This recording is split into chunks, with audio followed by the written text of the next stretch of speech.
Refleksi 4 tahun, kepemimpinan Bupati dan Wakil Bupati Wajo, di kawasan ruang terbuka hijau, RTH Calacu, Rabu 15 Februari 2023, malam.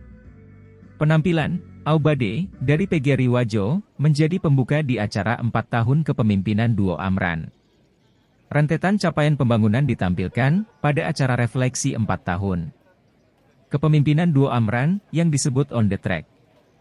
Satu persatu visi misi telah terwujud. Misi meningkatkan tata kelola pemerintahan yang baik, bersih, dan amanah, dengan indikatornya, Indeks Reformasi Birokrasi, IRB, mulai menampakkan hasil. Kabupaten Wajo, berhasil menjadi 3 besar, di Provinsi Sulawesi Selatan, Sulsel, dengan predikat IRB baik. Bupati Wajo, Amran Mahmud, menyampaikan terima kasih kepada seluruh jajaran yang telah bekerja sama dalam membangun Wajo lebih baik. Terima kasih kepada seluruh jajaran yang telah bekerja, dengan jalinan sinergitas, cita-cita besar dapat diwujudkan. Mari bersama Sipa Masemase, bangkitkan Wajo, menuju kemajuan dan kesejahteraan, ujarnya.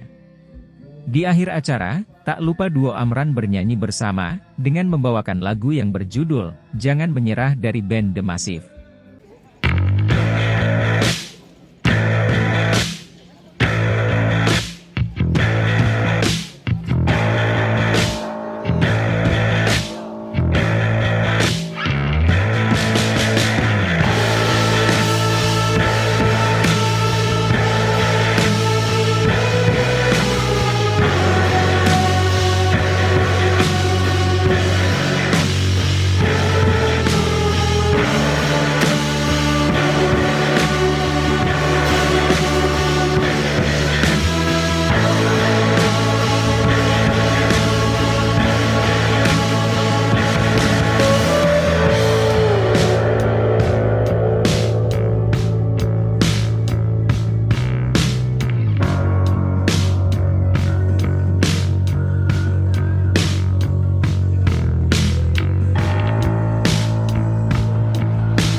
Atas kebersamaannya selama ini, khususnya kepada Forum Koordinasi Pimpinan Daerah, Forkopimda, para OPD, ya anggota DPR yang telah bersama-sama kita